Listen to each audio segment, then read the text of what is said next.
Hey guys, welcome to another very short video. As you can tell from the title, I'm looking for some questions. Now, if you're watching this channel, then I would imagine you probably know all about the 8-bit machines. If you had a Spectrum, Commodore 64, Amstrad, any 8-bit machine back in the day, you're probably aware of Ocean Software. They made such classics as Mr. Wimpy, Kong, The Untouchables, Robocop. I mean, they went on, I think they went on for something like 20 odd years. It was just ridiculous how long they actually went on for. Anyway, to get back on topic, I was down at it was the play event in Blackpool earlier this year. It was a couple of months ago, and I was very fortunate enough to bump into one Gary Bracey. Now Gary, he was one of the, I think he was the third employee of Ocean Software. He was kind of like the publicising, marketing manager type person. But I bumped into Gary when I was down there and introduced myself, and I told him that I had a YouTube channel and would he be interested in getting interviewed. And he says, yeah, absolutely. He was going to China, and then he says he was going to give me a shout when he got back. So here it is. I've been in touch with him, and I'm going to be speaking to him next Monday, whatever date that is. This is the 18th, so a week today I'm going to be interviewing Gary. Now, unfortunately, because I can't really get access to my PC on a Monday night, I don't get peace and quiet, it's going to be a Skype only. So not Skype only, it's going to be audio only over Skype. There's not going to be any video, but what I'll probably do is I'll just overlay some Ocean games and that kind of stuff. But what I want, guys, have you got any question you would like me to ask Gary? I'll obviously come up with my own ones. But if there's anything particular you would love to ask Gary about the early days of Ocean, you know, I've got a couple of questions already that I'm looking forward to getting answers for. So what to do is, guys, is stick your questions below. I'll print them off, so I've got them when I'm speaking to Gary next week, and I'll do my best to answer them.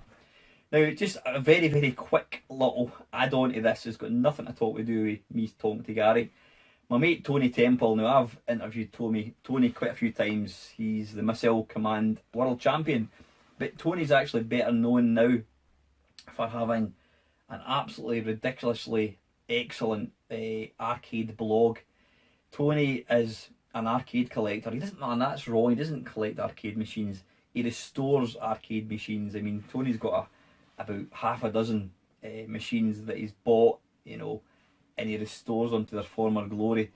Now, every now and again, Tony you'll hear about, you know, somebody's found some arcade machines. Now, about a month ago, or maybe, in fact, it was only about 2 weeks ago, I think it was, Tony got a phone call from one of his mates to say there was a lady in France.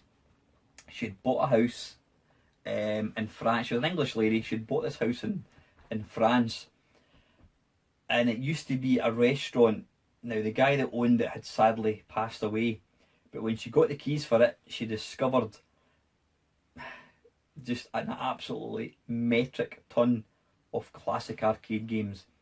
So she asked them, she must have, I don't know how she managed to get in touch, but she knew that these guys were interested. So she says, look, are you interested in them?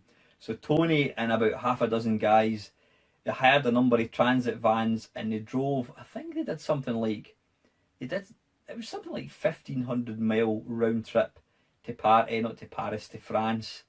They drove, you know, they went through the Channel Tunnel, they got there, and basically when they arrived there, this sort of chateau or building, whatever you want to call it, I think it was on either 2 or 3 levels. It was basically an empty shell. I mean, the floors had caved in, you know, but the thing is, there was all these machines, arcade machines, pinball tables, you name it. They were on all the different floors, and some of them were like literally ready to cave in on themselves. Now, I've seen the video. There's a video, which one I don't know I think it was Tony that took it actually, and it's just like, it was like the most dangerous building site you could ever imagine. So Tony and his mates got in here, and they managed to salvage a number of sort of classic cabs, but there were so many more. The majority of them they just simply couldn't get to, and you know, they were like literally within touching distance, but because of the danger of the floor caving in, or indeed getting crushed with an arcade game. They had to leave the majority of them behind. But Tony put out a blog last Friday all about it. If you've got even the slightest interest in classic arcade games, go and read it, watch the video. It's a really, really fascinating blog, absolutely fantastic. I mean, it's one of probably the most remarkable finds of classic games that's surfaced for a long, long time. I mean, these machines, looking at the photographs, they've obviously been sitting there for 30 odd years, completely untouched, covered in dust. And the thing is, some of the rarer ones actually still work perfectly. So go and check it out, guys. This is just a little shout out. Go and check out Tony's blog. Read it. It's a brilliant read. Trust me on that. So anyway, guys, getting back on subject, questions for Gary Bracey, pop them in the comments below, guys. I'm talking to him next Monday, and I says I will endeavour to ask him your questions. So anyway, guys, as usual, thank you very much for watching.